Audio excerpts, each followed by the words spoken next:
Xin chào cô bác, anh chị và các bạn. Hôm nay mình chia sẻ thêm một công thức mới làm bánh bông lan cà phê. Với công thức này thì cái bánh của mình nó mềm mịn rất là ngon luôn.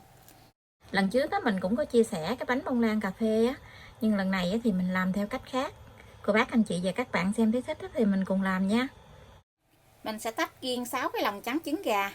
Mình tách lòng đỏ với lòng trắng ra riêng. Trứng này mỗi một trứng là 60g, mình tính cả vỏ luôn á. Mình khuấy cho đều cái trứng này ra. Mình khuấy khoảng 2 phút để cho cái trứng nó không có bị tanh nha. Mình khuấy trứng này 2 phút rồi thì mình sẽ cho 40ml dầu ăn vô. Mình khuấy cho cái dầu ăn này nó tan đều ra với trứng, để không có còn cái phần dầu lên trên mặt trứng nữa là được. Tiếp theo thì mình sẽ cho 80ml sữa tươi không đường vô luôn. Cũng khuấy ra cho nó tan đều trứng nè. Giờ thì mình sẽ gây 160g bột mì số 8 vô. Phần bột này cô bác anh chị gây ra 2 lần để mình trộn cho nó mau đều.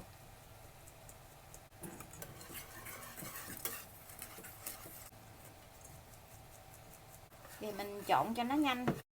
Cô bác anh chị đừng trộn lâu quá. Mình trộn lâu quá cái bánh của mình nó dễ bị chai lắm. Mình thấy hết cái bột khô gì là được. Tiếp theo thì mình sẽ cho 1 muỗng cà phê nước cốt chanh vào trong cái lòng trắng trứng, để mình đánh cái phần lòng trắng này lên. Máy của mình có 3 số thì mình đánh ở số 1 trước. Mình đánh khi thấy cái phần lòng trắng trứng này nó nổi lên cái bọt bóng lớn gì thì mình sẽ cho đường vô. Lượng đường hôm nay thì mình sẽ dùng 160g. Mình chia ra làm 3 lần để mình cho vô đánh nha.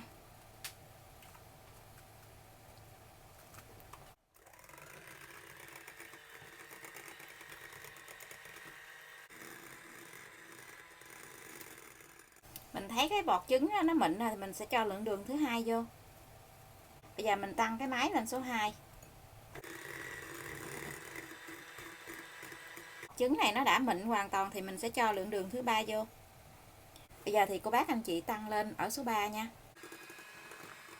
Cô bác anh chị đánh trứng khi mình thấy cái phần lòng trắng này nó ổn định lại được gì, nhưng mà nó còn mềm lắm, mình hạ xuống số 2 rồi mình hạ xuống từ từ á, giống như mình đánh theo cái chữ V ngược á. Cô bác anh chị đánh trứng khi nào mình dở cái que đánh trứng lên nó cụp cái chớp câu xuống vậy là được nha. Cái chớp câu này nó mềm chứ nó không có cứng đâu. Mình sẽ lấy 1/3 cái phần lòng trắng này qua bên cái thau lòng đỏ.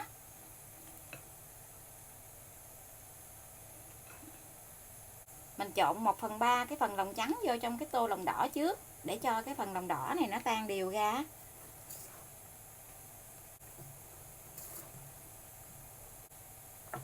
Mình trộn cái lòng đỏ này nó mềm ra vậy thì mình cho ngược lại cái thau lòng trắng nha. Mình trộn gì thì cái bột của mình nó mới đều.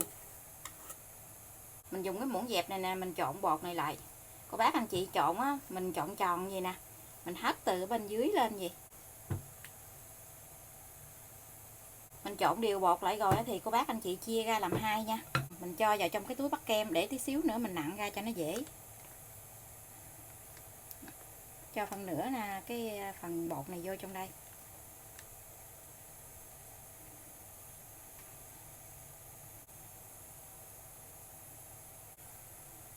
Ở đây mình có 10g bột cà phê. Cô bác anh chị chọn bột cà phê loại nào cũng được hết nha. Mình sẽ cho nước nóng vô. Cho nước nóng thì mình cho vô, mình khuấy lên cho nó chín á, cho nó sạch sạch thôi, đừng để nhiều quá. Cho cà phê nó tan ra rồi thì mình sẽ cho vô trong cái bột còn lại nè. Cô bác anh chị trộn cho nó đều lại. Cái bột cà phê này rất là thơm luôn á. Trộn cho đều lại gì là được rồi nè. Cho vô trong cái túi bắt kem luôn. Xong rồi mình cũng cột cái bọc lại. Mình đổ bằng cái khuôn này. Khuôn này là khuôn dài 15, bề ngang thì 5, chiều cao cũng 5 luôn. Mình sẽ đi cắt cái bọc ra. Cắt cái góc ở bên dưới vậy nè. Ở chính giữa này mình nặn một lớp màu trắng. Mình để ngay chân chính giữa mình nặn xuống. Nặn dài xuống vậy nè. Sau đó thì mình nặn thêm một lớp cà phê Cô bác anh chị cứ nặn ngay chân chính giữa như vậy. Tiếp tục thì mình nặn một lớp màu trắng, cứ lớp này lớp kia vậy đó.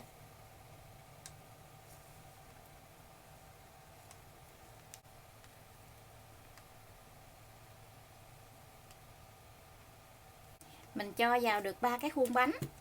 Ở bên trên mặt bánh thì mình cho hết một lớp cà phê luôn. Tại vì ở trong công ty cái chị trong công ty muốn ăn cái bánh cà phê á, cho nên nó là mình làm cái phần cà phê nhiều tí xíu.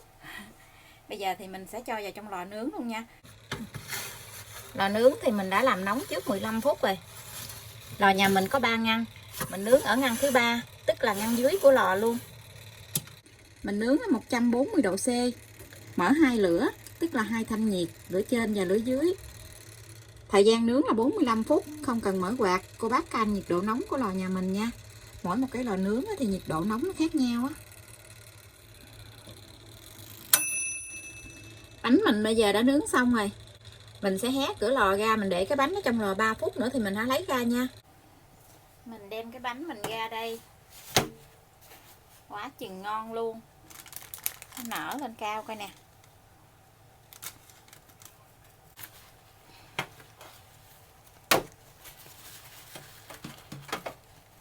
Trời ơi, nó thơm mùi cà phê quá chừng luôn. Mình cắt hai cái đầu bánh gì nè, để mình lấy ra nó dễ. Tại vì cái phần này mình không có lót với nến á, mình chỉ lót với nến hai bên hông chiều dài thôi.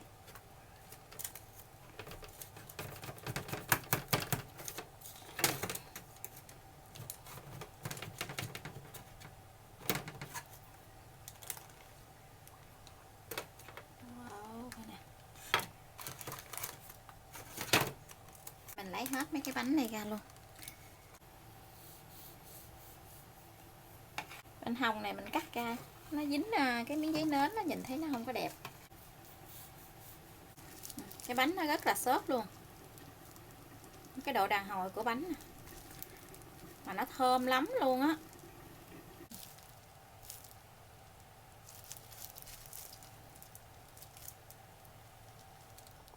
Mình cắt bánh ra từng miếng nhỏ vậy. Tí xíu nữa thì mình cho vào trong hộp. Ngày mai mình đem vào trong công ty để mời bạn trong công ty. Có một chị bạn á, thích ăn bánh cà phê lắm luôn. Mình hỏi ngày mai á, mọi người muốn ăn bánh nào để mình làm.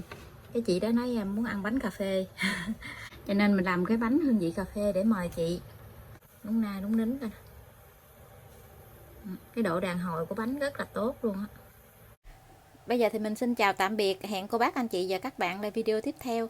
Cảm ơn cô bác anh chị và các bạn đã xem video của mình. Xin chào và hẹn gặp lại video kỳ tới.